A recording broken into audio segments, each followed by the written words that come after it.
What's going on, guys? Crypto Poppy here. Let's get it!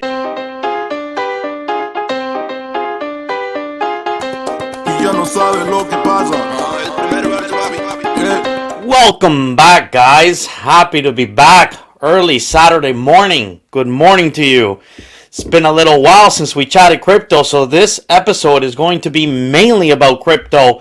But of course, we got to update you on some of the stuff going on with NFTs right now. Because boy, NFT just really is the hottest thing in crypto right now. But before we do that, let's talk a little bit about Bitcoin. So I know I haven't updated you on my thoughts in maybe 5, 6, 7 days. And not all that much has happened with Bitcoin and Ethereum, to be honest. They're still sort of hovering in and around the 50K to 47K, 46K range. However, I really wanted to do this update because I do want to update you on my thoughts. And generally speaking, my thoughts haven't changed. I still think we're going to 100K sometime before May 2-4 weekend. And that's my prediction. I'm not a financial advisor. You do you. I do me. You know how we do around here. But having said that, what I'm seeing right now in the charts is that we may be looking at some downside before we get the upside that we were expecting. And that's normal in every market. So, guys, when I tell you that we're going 100K, I'm not telling you we're going to moonshot to 100K with nothing else to worry about. Market retractions and corrections are very healthy in crypto. And so what we're seeing right now is nothing that scares me. So having said that, I'm looking at the 4-hour chart, and I see what is my favorite short trading pattern, which is a head and shoulders. So what, if you see here, you'll see the left shoulder, the head, and the right shoulder. And guys, this is one of the most beautifully printed head and shoulders I've seen in quite a while. Actually, this is pretty much a perfect head and shoulders. So why does this matter? Why do we care about some head and shoulders pattern on a chart? And if you look at Investopedia and you look at the head and shoulders pattern, this is a pattern that traditionally breaks to the downside. Okay, so what we can expect to see, again, there's probably a 60% probability that this is going to happen. So as with every trading pattern, again, nothing in life is guaranteed, and we are still in a bull market, although the trend on the short term has seemed to have reversed to the bearish trend. But still, we can't forget the fact that Bitcoin is in a massive bull market, and at any point it can, defy the odds and break up from a head and shoulders pattern. Having said that, I'm not really expecting that right now unless some news comes and bails this out. So where I see Bitcoin over the short term, guys, I'm looking at a 4-hour chart. So this is short term stuff, okay? But what I'm seeing is that we are potentially going to break down from this head and shoulders pattern, and the technical target of that is going to be somewhere with exactly lined up with this bullseye there, and so I'd say anywhere in this circle is probably the technical target. There's going to be some massive support here, guys. This will not be, for Bitcoin to break through 41 down to 39, that range, that's not going to happen in a second. Again, not financial advice, you do you, I do me, but that, we haven't hit these levels since the Tesla pump, right? And that was February 8th, that's right. How could I forget? My birthday. So it's been a month. We haven't seen these levels. So if we do see that level, you can't expect that we're just going to break through it like a knife, because that's just not how markets work. Even if you predict and think that we're going to go down to the 35K, you have to be at least willing to admit that we can't just cross through that. But anyway, having said that, for me, I'm following this channel here. This trend line at the bottom is very important because I do think we kind of topped out at the trend line at the top. We made a new lower high from this lower high. That's a bit concerning. Again, if you're expecting things to go up in the short term. So The technical target for me is somewhere around there. I think we see that with maybe 60% certainty before we see the moonshot up to 75K, where we'll probably have more resistance and hang up there for a while before we hit the 100K before May again. Not financial advice. So that's where I think Bitcoin's at.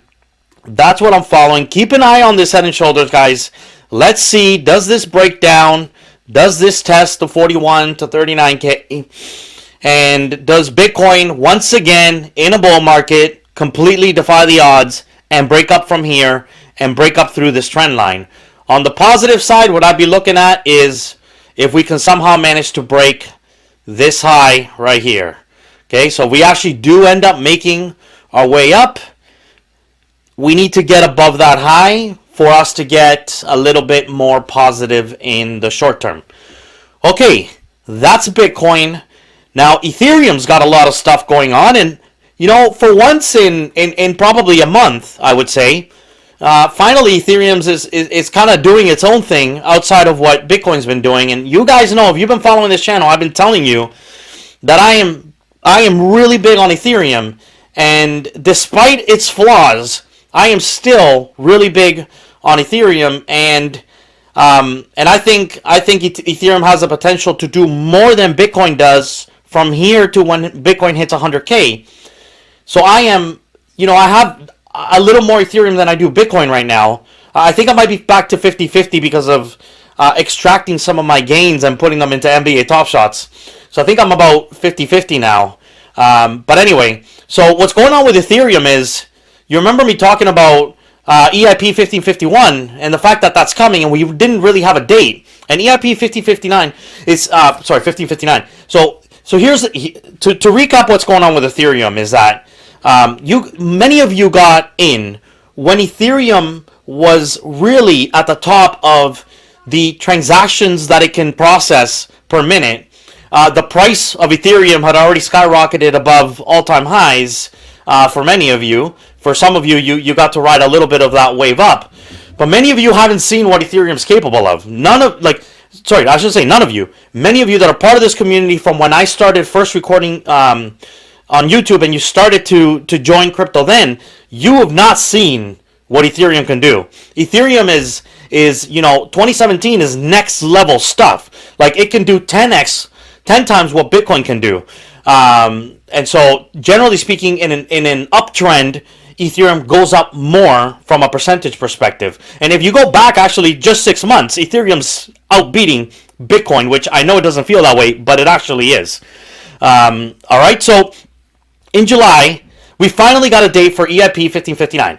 EIP 1559 is going to fix the problem with gas fees. Gas fees are simply too expensive. What are gas fees?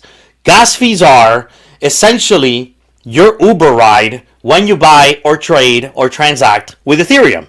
So let's say you want to buy Ethereum, and easiest way to explain it is you want to transfer Ethereum from your hardware wallet over to Binance.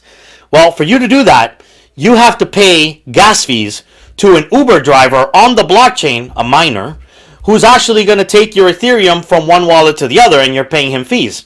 Now, with gas fees, the more that you pay, the more that you incentivize the miner to move faster, then the more that they drive faster, basically. So it's like you can tell your Uber driver, well, I'll pay you the base fee, but you drive at the safe speed limit and get me there whenever you get me there. Or you could say to your Uber driver, I'll pay you 40% more, but I want you to speed and I want you to take a risk and go, 120 instead of 100 on the highway. So kilometers for us Canadians. So, there has to be a solution to this because Ethereum is just too congested, too expensive, and we've actually seen news where some altcoins, some applications on top of Ethereum are now starting to decide to leave Ethereum.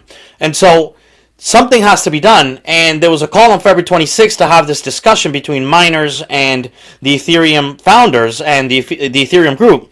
And the only real solution is that the miners have to make less money. And guys, Ethereum has been extremely profitable for miners over a long period of time. So, yeah, sure, miners are required to keep the network going, but at the same time, I mean, to keep the network going, we need to give people more access to the network as well, and not price them out of the network.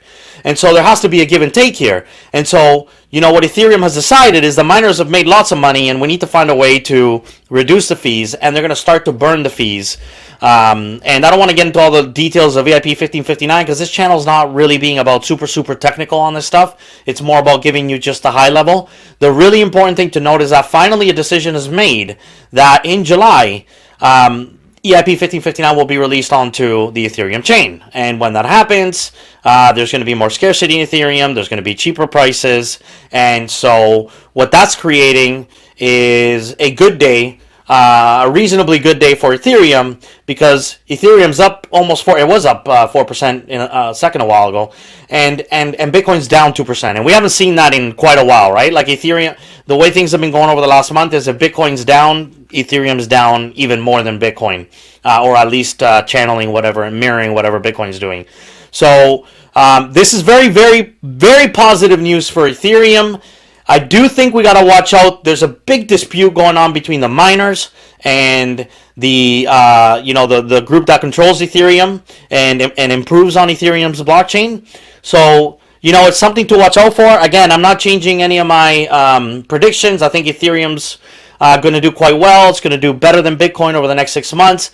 And normally speaking, as we start to get closer to this July timeframe, and we get more and more news coming out of Ethereum, then naturally things are just going to pump. Okay, so watch out for that. Now, would I hold on to Ethereum forever? Yeah, I don't know about that, because I think we could potentially go see a really nice ride up from here to July. And just like with every other market, sometimes you want to trade the rumor, sell the news. And so right now we're in rumor time for Ethereum. We're going to, I think, see Ethereum start to go up, and all based on, hey, this big moment is coming in July, and that's going to overvalue Ethereum by the time we get to July, and then there could be a big, huge dump at that point, because it happens with absolutely everything I've ever traded. Regardless if the release that they're doing is good news or bad news, it doesn't matter. It's just so overvaluated because so many people get involved and buy from here to July that we could see a big bubble and then Ethereum come down. Having said that, we'll worry about that in July, guys. We'll worry about that because right now I'm still bullish on Ethereum, and we'll see what happens. Okay, all right. So why I haven't been updating you too much on crypto lately as well. One, I've been really busy outside of Crypto Poppy, and sometimes life takes over, and that's what we do. But having said that, the other thing is that when I have had time, I've been really focused on the NFT space, which is very much crypto. It seems to be the next ride up to me is all about NFTs. It's what, if you just, look, guys, people weren't talking too much about NFTs 6 months ago, 5 months ago. They were talking about DeFi, they were talking about Bitcoin, they were talking about Ethereum. But NFTs right now are just the hottest thing in crypto. And go back a couple videos. I've been talking, come on, guys. I've been talking about NFTs for like 3 straight videos. But this isn't just about NBA Top Shots. Is NFTs. It's interesting because if you look at CoinDesk, I noticed that like a number of their articles are related to NFT. This morning I found out, thanks to one of my boys pointing me to this article, that Jack Dorsey, the owner of Twitter, just NFT'd his first ever tweet, and he's got offers from Justin's son for $2 million for that NFT. So guys, NFTs are hot, and that's what people are paying attention to right now. Okay, so keep an eye out on that. So how do we keep an eye out? Well, I told you recently that I went and bought Engine Coin, and here's another example of another article on CoinDesk that's talking about soaring prices for NFTs. Another CoinDesk article with the title of NFT. Guys, this is a lot of NFT stuff going on, okay? All right, so I told you guys a little while ago that I bought Engine Coin, and man, Engine Coin pumped. And I'll be honest with you, I sold it. I sold the top on this one, man. I got pretty lucky. I don't know what made me sell it. Partially, the charts told me that, okay, this has had a really nice ride up and it might be a good time to take my profits. But the other reason why I sold it is because I just wanted more money for NBA Top Shots. And so I sold my profits, put it into Bitcoin, transferred it to my NBA account, and bought myself some NBA Top Shots because that market has been crashing. And so I figured, hey, when something rises and you make money, sell it and buy whatever's crashing because generally speaking, that's going to go up too in crypto. So that was my strategy. Having said that, I think Engine has major upside. But the one that I'm really interested in now is Dapper and the Flow blockchain. Now listen, guys, who is Dapper? Dapper is the creators of CryptoKitties.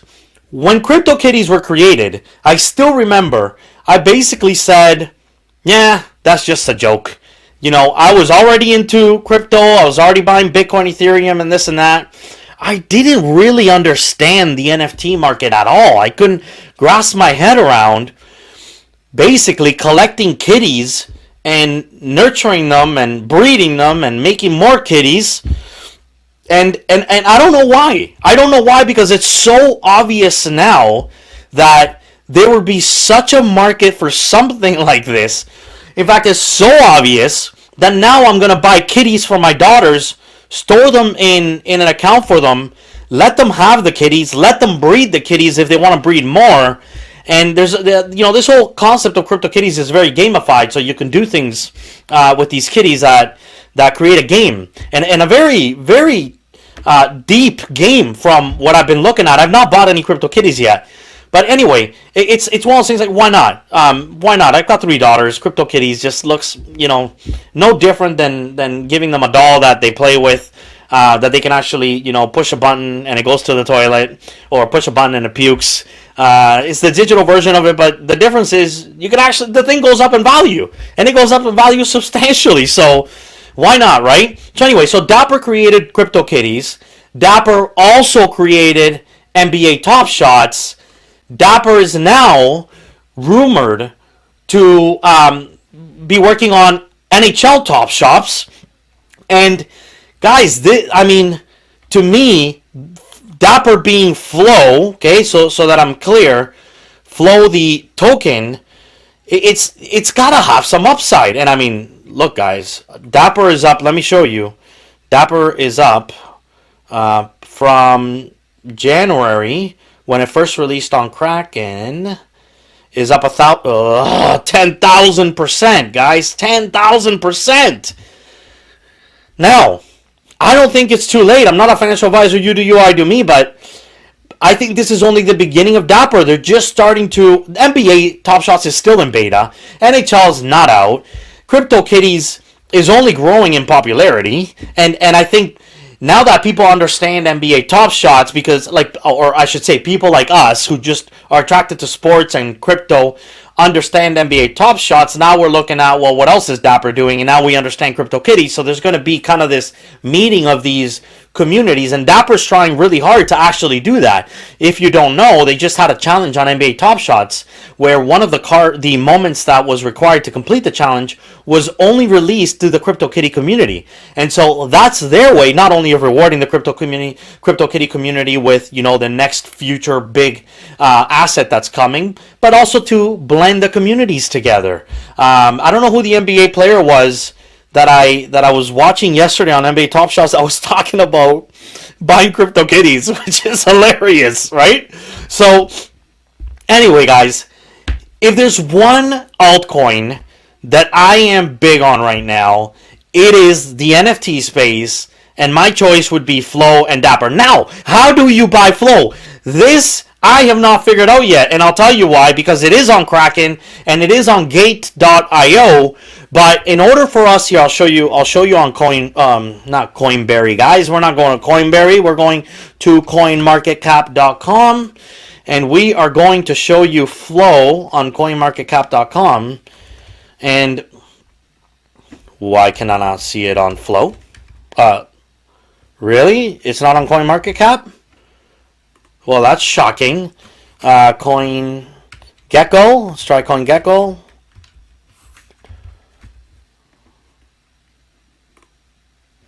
Sorry about this, guys. I probably should have pulled this up before, but I figured be interesting to look at this together.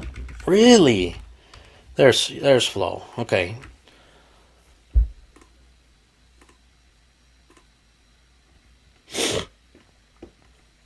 So if we look at flow on CoinGecko, you can see that it trades on Huboy, which I think is Korean. But for us, it's Kraken, and I know that it trades on. I know that it trades on Gate.io as well. The problem with Flow is that North Americans can't buy it. Canadians, Americans cannot buy Flow, and I'm very frustrated by this because, altcoin right now, I am big on this more than anything else. So I need to get my hands on some Flow. I've now got to go reach out to people I know that are outside of North America. My sister in Australia, if you're watching this, we're going to be talking because we need to get a hold of some Flow. And hodl it, man. Hodl it for the long term, guys.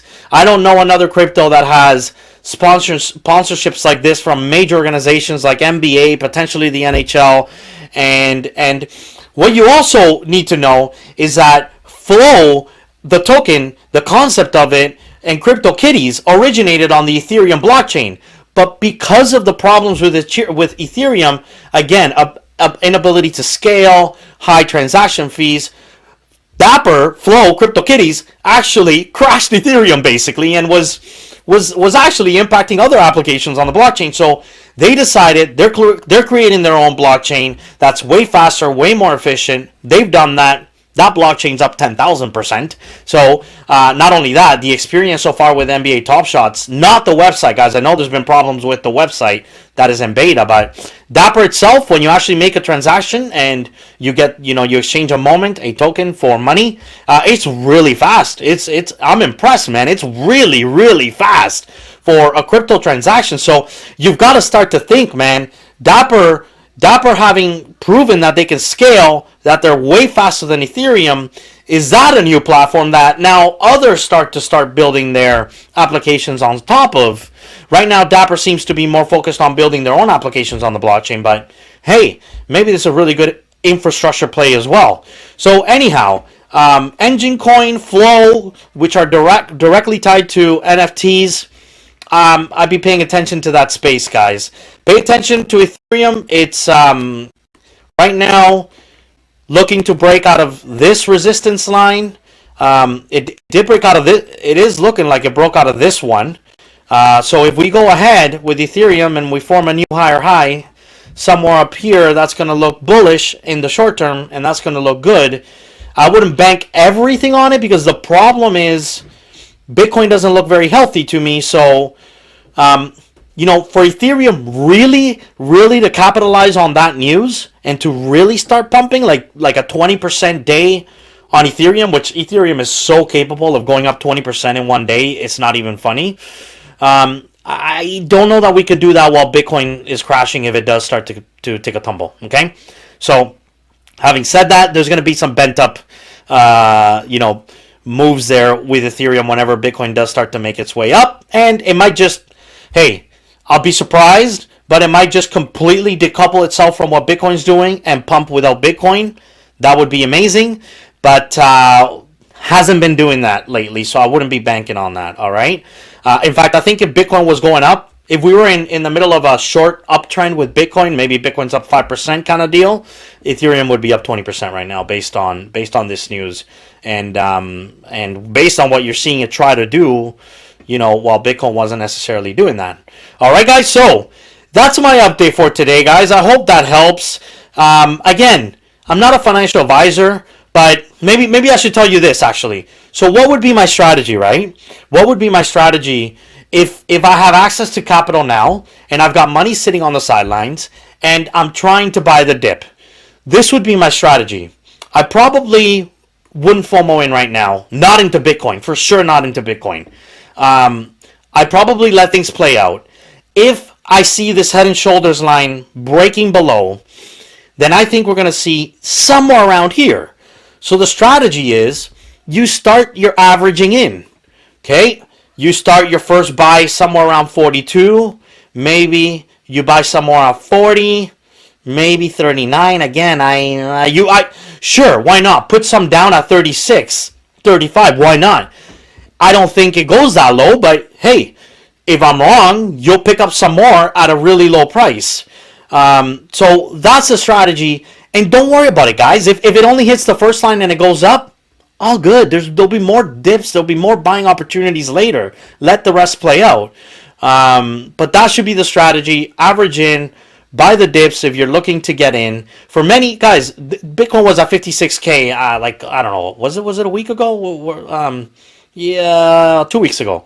So I mean, the thought that Bitcoin's never going up to 56K again, like when these things happen, when the markets take a little bit of a dip, you start to see everybody panicking and going, "We hit the top. We're never going to pass 56 again. Horrible investment. I bought the top." And Bitcoin, come on, guys, look, Bitcoin's going above 56K. Okay, like that's happening. I'm not a financial advisor. You do you, I do me, but that's happening. All right, listen to me. We're going above 56K. We are definitely going above 66K. Damn it! All right, so pick your moments, buy what you can, and be smart about it. Don't FOMO in, and don't panic sell, guys.